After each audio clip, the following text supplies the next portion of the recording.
Hello and welcome. It's 10 a.m. on Wednesday, the 22nd of October. You're tuned in to our mid-morning newscast here on ARIRANG TV. Thanks ever so much for joining us. I'm Mark Broome. Let's take a look at what's making the headlines. Jeffrey Fowle, one of 3 Americans held by North Korea, has been released and is on his way home. Washington's focus now turns to securing the release of the 2 other Americans, Kenneth and Matthew Miller.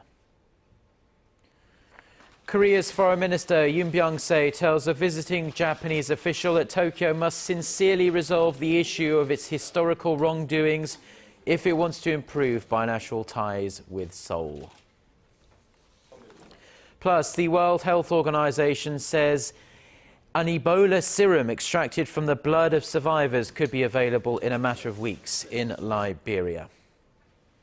Our top story this morning, Jeffrey Fowle, one of the 3 Americans being held in North Korea, has been released. The White House has confirmed that Mr. Fowle has already left the country on a U.S. government jet. White House spokesman Josh Earnest says Washington welcomed Pyongyang's decision to release the 56-year-old who had been held in North Korea for nearly 6 months. The spokesman called on the North to also release Kenneth and Matthew Miller. Now, Mr. Fowle had been awaiting trial on charges of leaving a Bible at a nightclub in the northern port city of Cheongjin last May. The U.S. also expressed thanks to Sweden, which has an embassy in Pyongyang, for helping to broker the release. 10 days have passed since South Korea asked North Korea if it wanted to hold high-level talks on October 30th, next Thursday, but Pyongyang has yet to give its response to that proposal. But the regime has warned of fresh attacks on the south if anti-North Korean leaflets are flown across the border as activists plan this weekend. Our Gonsoa reports. Still no word from Pyongyang. South Korea saw another day come and go on Tuesday, with no response from North Korea over its proposal to hold high-level political talks next Thursday.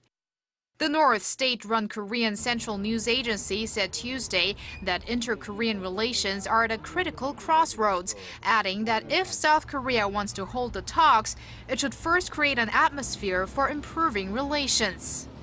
This comes a day after Pyongyang warned it would retaliate if Seoul continues with what it called provocations. North Korea was referring to an incident on Sunday when the 2 Koreas traded fire across their shared border, this after 10 North Korean soldiers were seen approaching the military demarcation line near the border city of Paju. Heightened military tensions have cast a dark cloud over prospects the talks will go ahead as planned.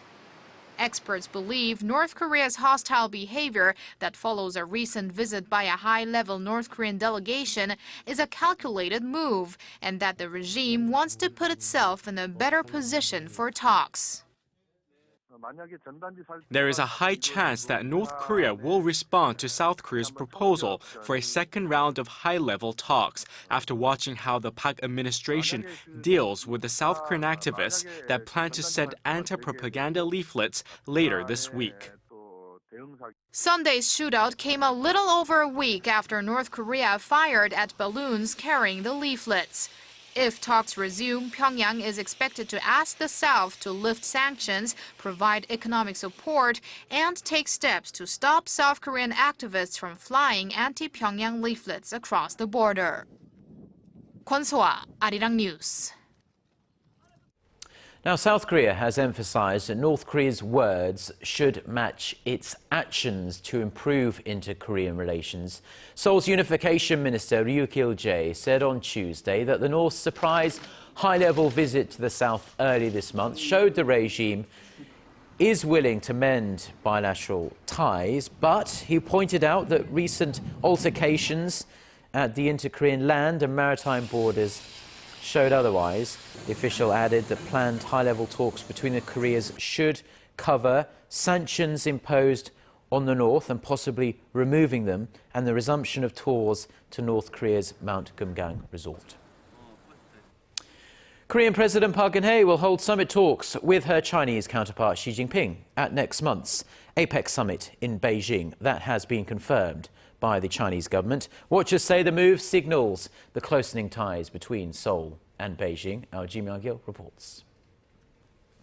Former top Chinese diplomat Tang Jia-xuan came to his meeting with President Park Geun-hye on Tuesday with a message from Chinese President Xi Jinping that summit talks will take place next month as widely expected. Tang said President Xi was looking forward to seeing President Park at November's APEC summit in Beijing, adding that President Park is highly revered in China, not just as a head of state, but also as a distinguished guest. President Park responded by thanking Tang for his deep interest in Korea-China relations, even after retiring as a diplomat in 2008.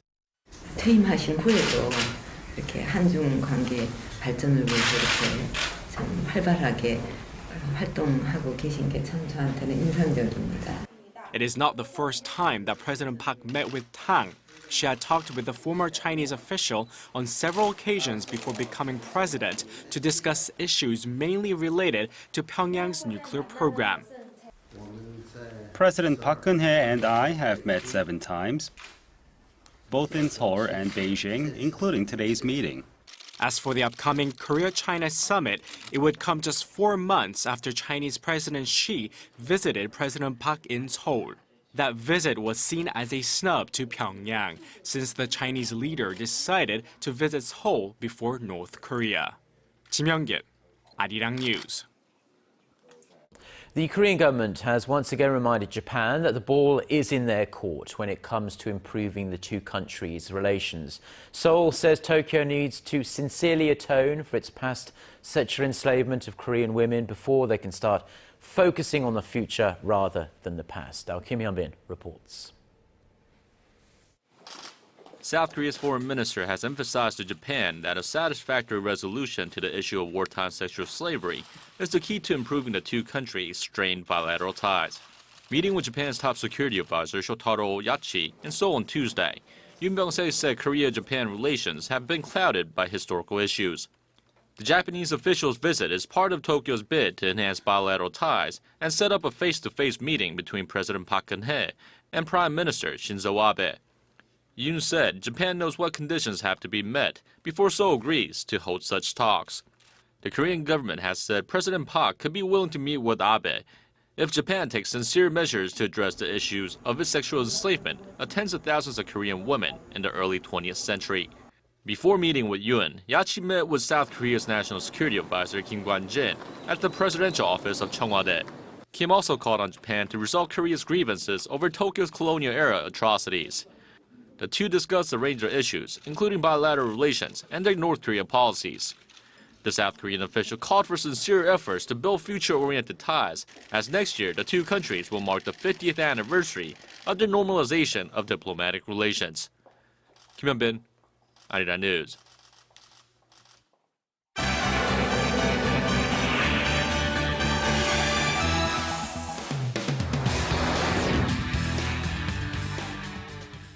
Let's now get you caught up on some of the global headlines we're following on this Wednesday morning. For that, we connect to our Eunice Kim at the News Centre. Good morning, Eunice. Hello, Mark. So the World Health Organization has announced some plans, they say, to release an Ebola vaccine to West Africa.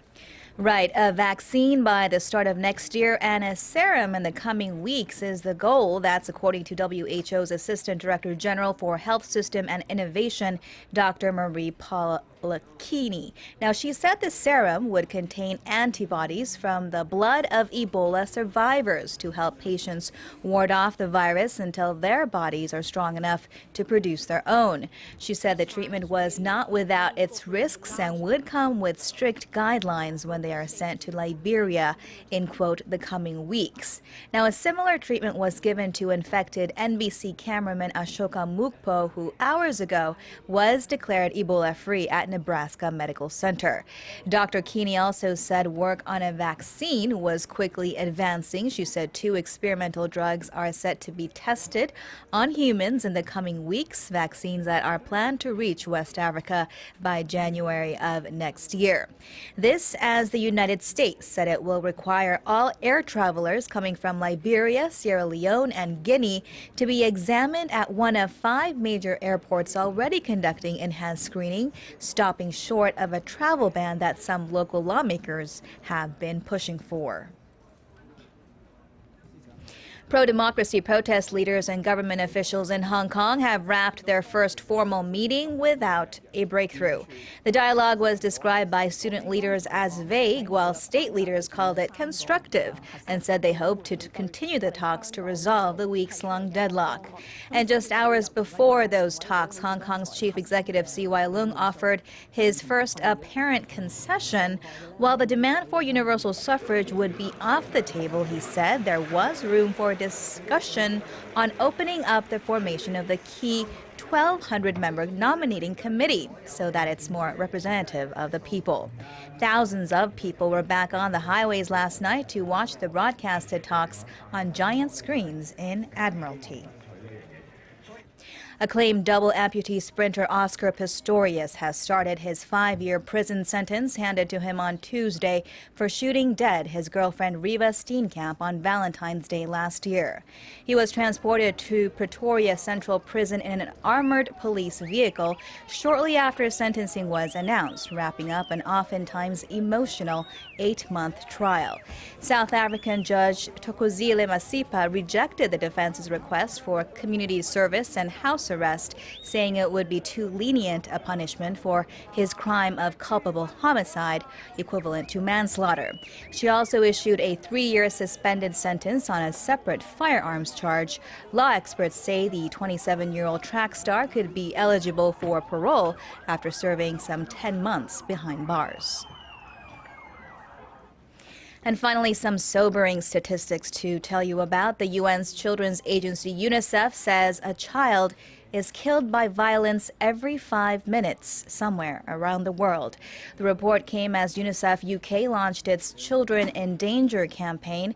It warned that more than 340 people under the age of 20 could die from violence every day in the next year unless governments around the world take action.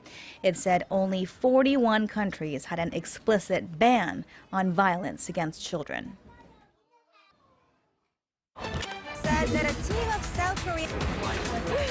Get connected to Korea and the world. Join us every weekday for the latest developments out of Korea, Asia, and beyond. On air, on your mobile, and online, we lead the way every day. ARIRANG News. To try and resolve the crisis in Ukraine, the European Union also offers 50... The 2014 International Telecommunication Union Conference, which is dubbed the Olympics of the ICT industry, is now into its 3rd day in Korea's southern city of Busan. Among other topics being discussed are ways to make the next generation of mobile communications technology a reality.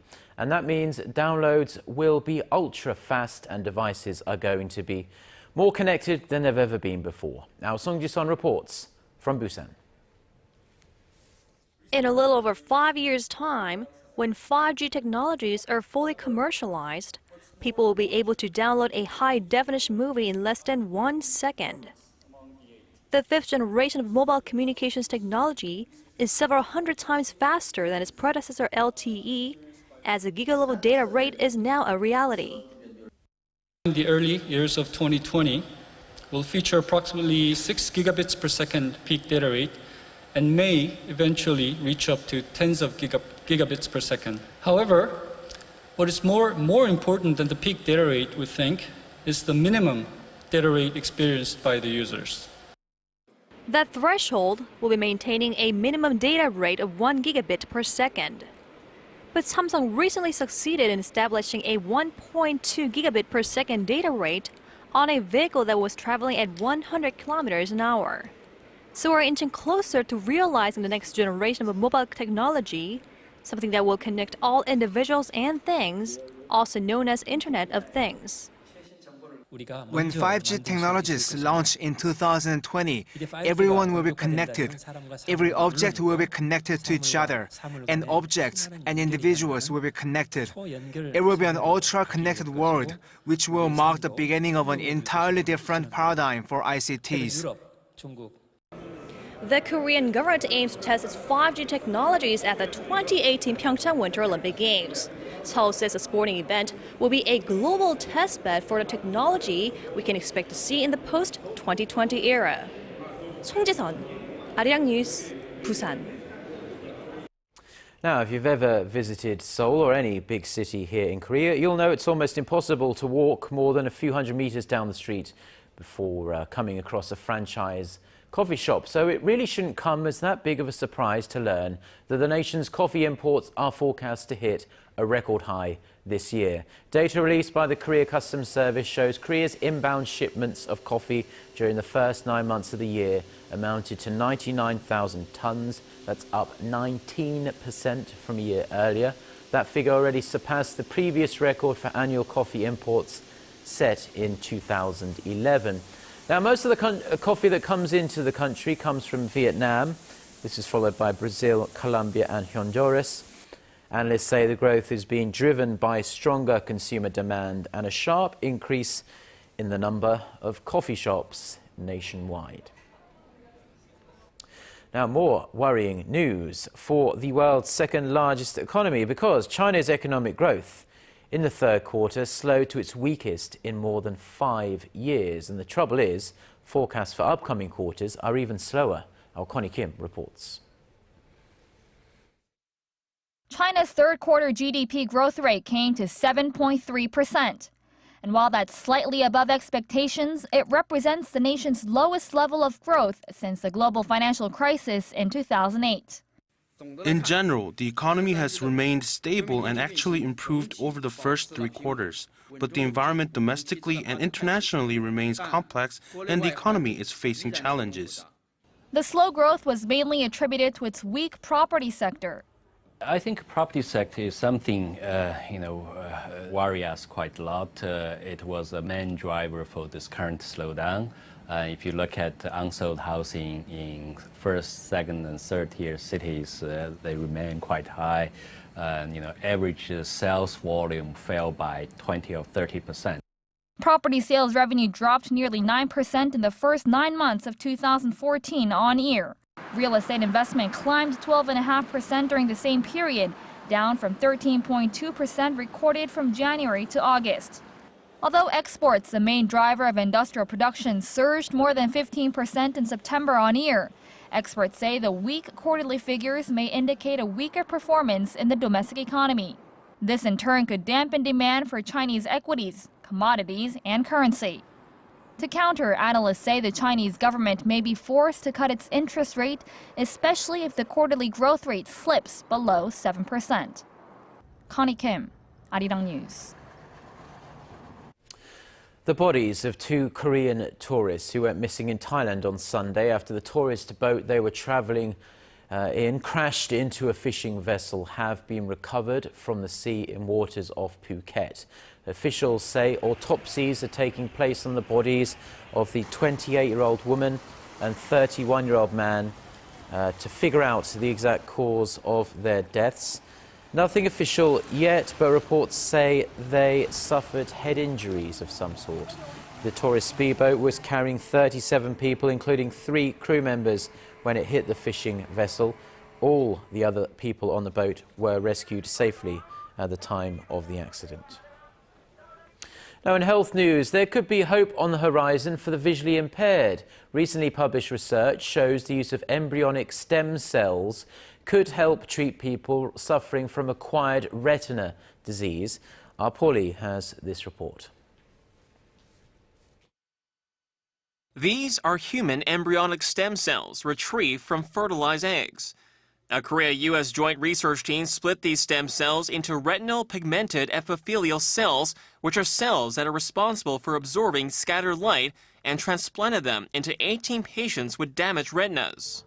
After 3 years of observation, the treatment appears to be safe, and has restored some sight in 10 patients that had ADM, or age-related macular degeneration, vision loss coming with age.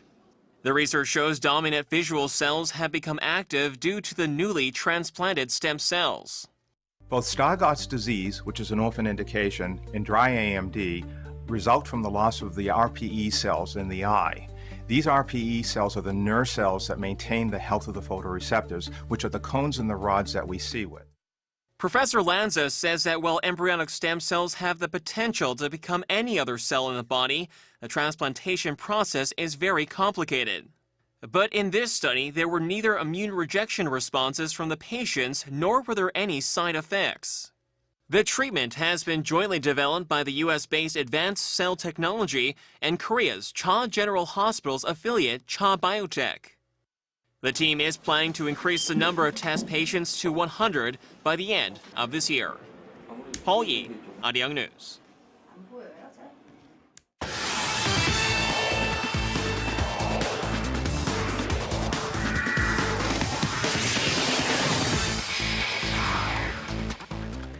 And a good Wednesday morning to you all as we kick things off with LA Dodgers lefty Lee Hyun-jin's press conference, which took place on Tuesday afternoon as he spoke in details about the past season.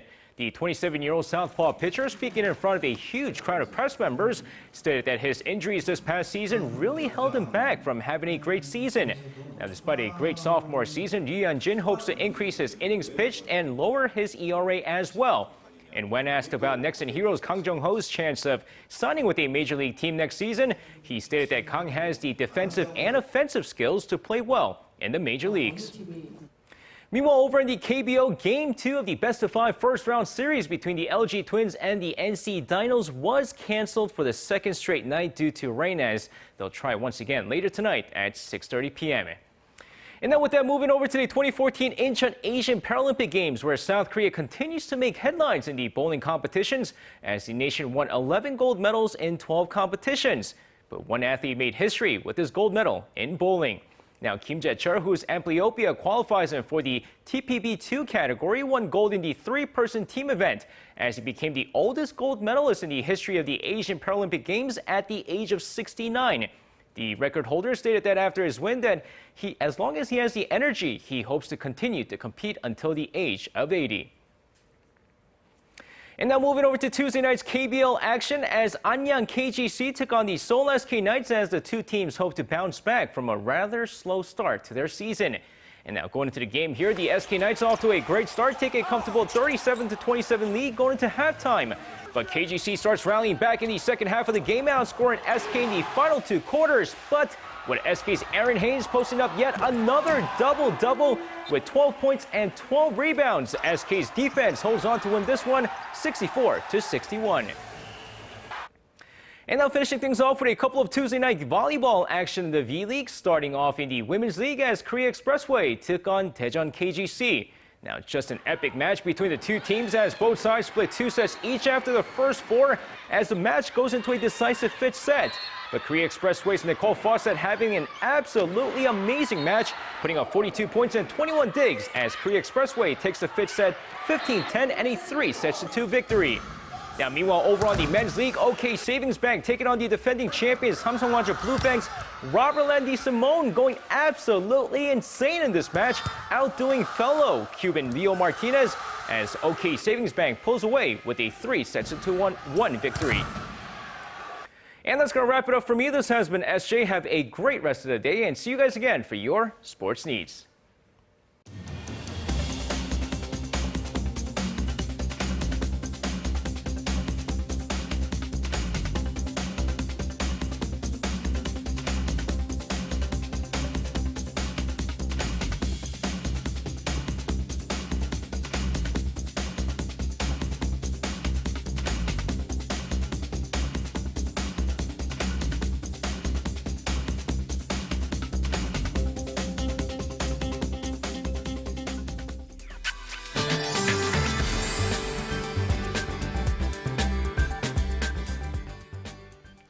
Rain has let up and sun is shining down for most parts of the peninsula. But due to the influence of weak trough of low pressure, some parts in the southern coastal regions are still receiving autumn rain at this hour. But soon, all the lingering rain clouds will be moving away from the nation.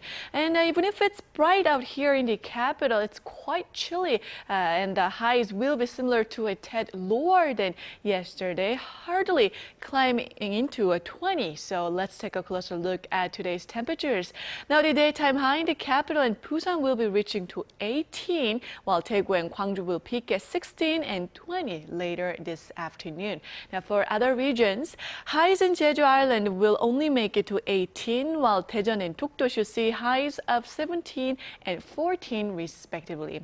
And it seems like typical late autumn weather will continue by the end of the week, but tomorrow morning is going to be a quite chilly one with lows dropping to 6. So be sure to dress even warmer for tomorrow's morning commute. Well, that's all I have for you at this hour, and let's send it back to Mark in the studio. Well, thank you very much, Jion, for the weather there. And that's all we have for now. We'll be back with another newscast at noon, Korea time. Until then, goodbye.